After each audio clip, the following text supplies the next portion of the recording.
إذا ما غلط بالاسم، الأخ فيصل المسلم المسلم، فيصل المسلم عضو مجلس الأمة الكويتي. نمسي عليك بالخير. مساك الله بالخير إن شاء الله كل المشاهدين إن شاء الله. الله يحييك. يعني بحسب ما سمعت في عندك مداخلة حول ما قام به أو ما يقوم بالدور اللي يقوم به محمود حيدر عندكم في الكويت، ووصول شر المستطير إلى منطقة الخليج العربي.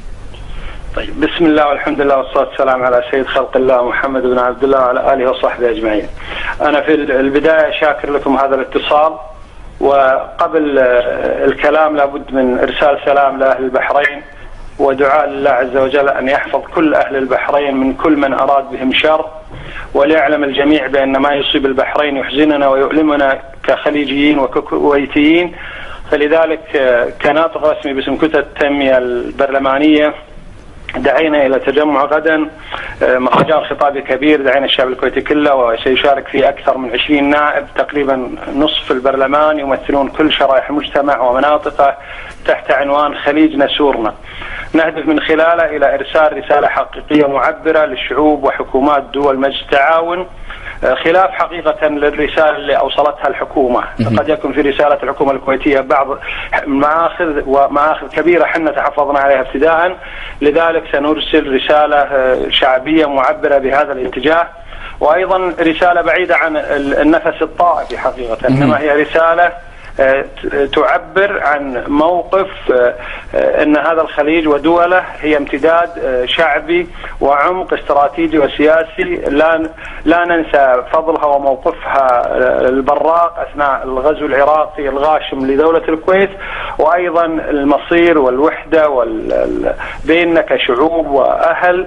فلذلك يجب أن يظهر هذا الموقف بحق. أنا أخي الكريم، يعني لما اتصلوا فيني الأخوان قالوا لي عندكم أكثر من محور، فلذلك يعني بالبداية عبرنا من قبل أن الخليج يواجه نفس المصير اللي تواجه البحرين اليوم، وأيضا أن الأمر يتعلق في البحرين وحدها فهو مخطئ. صحيح. البداية يمكن تكون في البحرين هناك مطالبات شبابية أو مجاميع تطالب بحقوق، الكل قدرها بما فيها السلطة في البحرين. صحيح. ودعت إلى حوار ودعت إلى التقاء، ولا زالت يمكن هذه الدعوة قائمة. لكن الخطورة لما تغير الأمر وبدأ يظهر فيها أبعاد خطيرة جدا.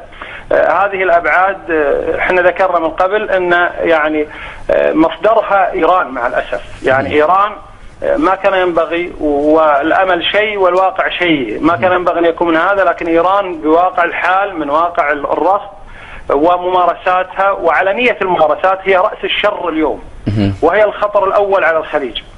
وإذا كانت نجحت في لبنان ثم الآن اقتطفت العراق، فهي اليوم في البحرين، وكما نقول غدا في الكويت. فالمشروع إن لم ينتهي في البحرين سيصل الكويت ويصل لدول الخليج كلها.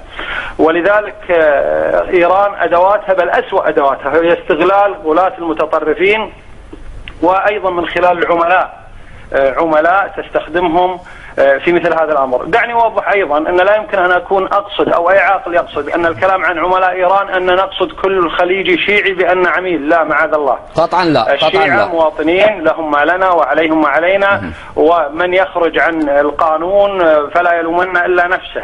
لذلك هناك عوائل تقليدية تاريخية ولاءها لدول الخليج، ونصيحتنا أن يعني شيعة الخليج هم كما ينادي فضل الله وغيره من كبارهم بأن ولاءهم يجب أن يكون لدولهم، وأن تنقطع صلتهم بهذه الدولة.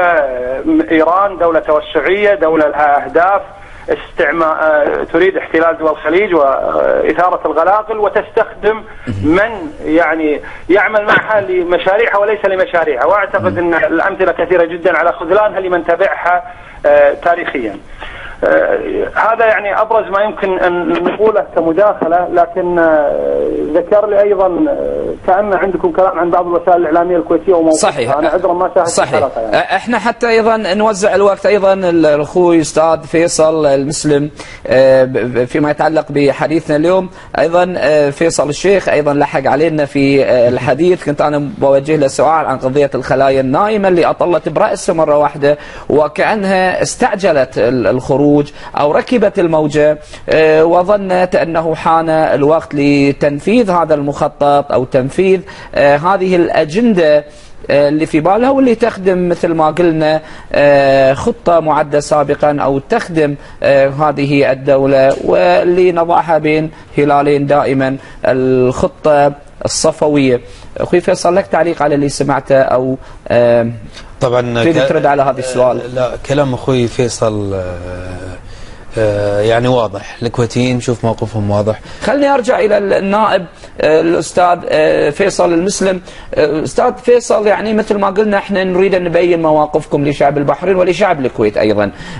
في مجلس الأمة كيف تعاملتوا مع هؤلاء من خلال قنواتكم، من خلال تصريحاتكم، من خلال صحفكم؟ هل من موقف حازم تجاههم تضع الأمور في نصابها وتقول لهؤلاء كفوا عن أذاكم لنا كشعب كويتي ولشعوب دول مجلس التعاون؟ وأنا ما أحب أقول شعوب مجلس التعاون، شعب مجلس التعاون، إحنا شعب واحد من الكويت إلى عمان. أحسنت أخي الكريم. خلني يعني أوضح نقطة. لا يمكن أن يؤخذ على الكويت ولا على شعبها موقف من شخص أو شخصين أو وسيلة أو وسيلتين أو أي إنسان، بل لذلك الأحكام لا تؤخذ على الشواذ إنما تؤخذ على العموم، والكل يعرف موقف شعب الكويت وكل دول الخليج تعرفه كما حنا نعرف مواقف دول الخليج حكما وشعبا أيضا. أنا أقول يعني بالأخير أنت تتكلمون عن قضية وسائل إعلامية ومحمود حيدر وما سببه أو ما تدخله. دعني أقول لك على السريع. أولا، محمود حيدر سواء بشخص أو بوسائل إعلامية لا يمثل أي من أهل الكويت، إنما يمثل نفسه ويمثل من يعني يدافع عنه أيضا. لذلك أذاه كان في الكويت قبل أن يصلكم، وكان لنا مواقف في هذا الاتجاه ووجهنا أسئلة عن هذه الأنشطة اللي كانت حقيقة فيها القيل والقال وتصاريح، وسبق أن كان لنا حتى وصل الأمر إلى استجواب لوزير الإعلام الكويتي، جزء منه كان حول هذه الوسائل الإعلامية وعدم سيادة القانون فيها. احنا حذرنا من هذا الرجل من قبل 3 سنوات، وبينا أن هناك وسائل إعلامية مشروعها هو تدمير المجتمع الكويتي والتطاول على مؤسساته وعلى دستوره وعلى أيضا قيمه وشعبه، بل أيضا لعزله عن دول الخليج. واليوم يحصل ما كنا نقوله في الساحة منفردين. أنا أعتقد أن هذا التجنيس السياسي، أنا لا أتكلم عن تجنيس استحق أصحابه بالأخير هذا استحقاق، لكن أتكلم عن التجنيس السياسي وهذه آثاره، وبدءا من تسليطه على الشرفاء في الكويت أو حتى الآن بالإضرار بعلاقة الكويت بالدول الخارجية وعزلها عن محيطها الخليجي. أنا أعتقد هذه الإمبراطورية الإعلامية التجارية اللي تم تأسيسها ما كان يمكن أن تكون لولا أن هناك من في النفوذ، من في السلطة يحمي هذا الرجل وأيضا يعني يحمي مشاريعه. لذلك أنا أعتقد التحالف اللي كل أهل الكويت يسولفون عنه اليوم مع سمو رئيس مجلس الوزراء، وأنا كنت في مجلس الأمة تحت القبة في ندوات عامة في برامج تلفزيونية، طلبت سمو الرئيس من قبل 3 سنوات بتوضيح هذا الأمر، حذرت من الأضرار القادمة بهذا من هذا الباب، لكن مع الأسف لم يتم الاستجابة لنا، بل وصل الأمر حتى إلى استجواب لسمو رئيس مجلس الوزراء. لذلك أنا أعتقد هذه الامتيازات، هذه المناقصات، هذه المشاريع التجارية، هذه الإمبراطورية الإعلامية لا يمكن كانت أن تكون بوضع طبيعي وعادي لرجل تجنس قبل 20 سنة. فلذلك لولا حماية من القانون، لولا هذا الدعم، يعني من أبرز الأشياء اللي مثلا صارت مجلس الأمة أجرى تحقيق وحال الديوان المحاسبة وجاء فيه التقرير بالإدانة على أحد مشاريع التجارية فيما يعرف بمستشفى السيف. هناك بنك يملك هذا الرجل دعم من الحكومة 350 مليون حتى لا ينهار، وهو بنك الخليج. لذلك أنا أعتقد اليوم هذا المشروع محمود حيدر ومؤسساته الإعلامية نفس الطائفي فيها بين وواضح. هناك من يدافع عنه أيضا من نواب أو غيره أيضا في نفس الإطار. لذلك لابد أن يكون هناك فتح لهذا الملف. من أين لك هذا؟ جميل. أنا أعتقد اليوم الخطورة أن أصبح الموقف على السياسة الخارجية وعلى دول الخليج.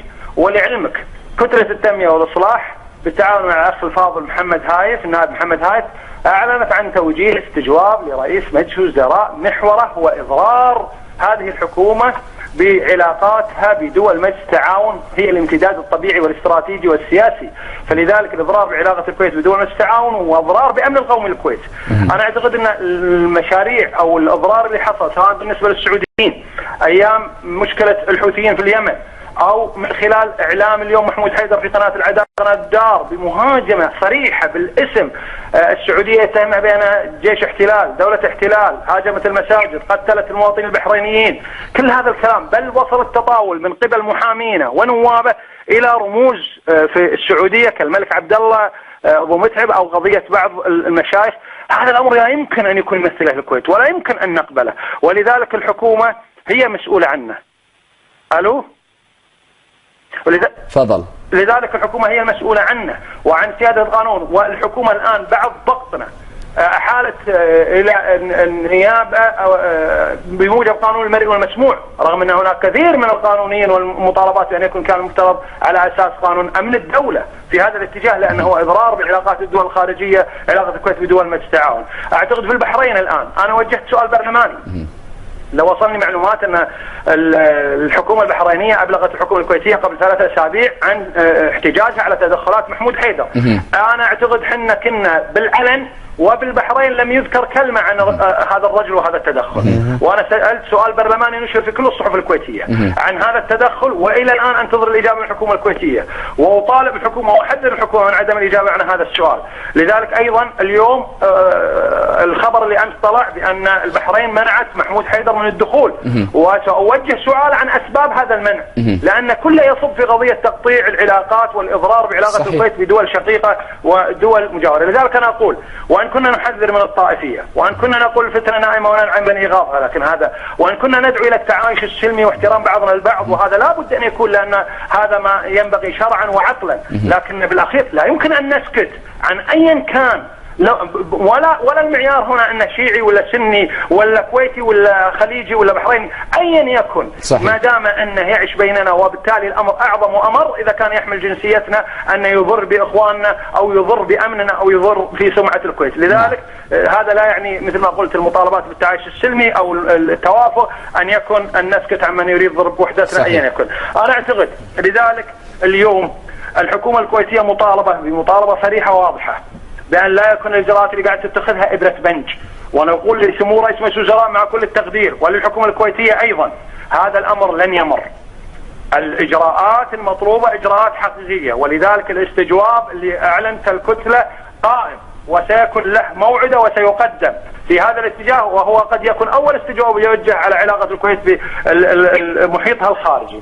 أنا أعتقد أن نسمع اليوم كلام طيب، وهناك التقاءات كانت مع سمو الأمير حفظه الله الشيخ صباح، وأبلغنا بعض الأخوة عن جزء مما دار، وبالتالي نسمع ونستشعر تحرك نأمل أن لا يقف وأن يكون تحركا جدي، وبالتالي لابد من مثل ما قلت إجراء تحقيق فوري وعاجل واضح وشفاف لمعالجة الأمور معالجة جذرية، وإلا حنا أمام هذا الأمر لا نملك وفقا لأماناتنا ومسؤولياتنا تجاه الكويت وشعبها، وأيضا مسؤولياتنا تجاه إخوة أحبة في دول الخليج، إلا أن نقوم بمسؤولياتنا الدستورية اللي كلفنا فيها الشعب الكويتي. جميل، شكرا جزيلا أستاذ فيصل المسلم عضو مجلس الأمة الكويتي على هذه المداخلة. أعزائنا مثل ما قلنا لكم في بداية البرنامج، أيضا راح تكون إن شاء الله لنا حلقة قادمة للرد على كثير من المغالطات اللي ذكرت في اللقاء اللي شفناه البارحة مع النائب الكويتي عاشور أو صالح عاشور، اللي ساق كثير من الافتراءات والأكاذيب. يعني احنا كشعب البحرين نعرفها، ولكن نرجو من وسائل الإعلام الأخرى عندما تتيح الفرصة لهؤلاء لأن يفرغوا ما بجوفهم من حقد وأكاذيب على البحرين أو على دول مجلس التعاون، أن تتيح أيضا المجال والفرصة للرد على هذه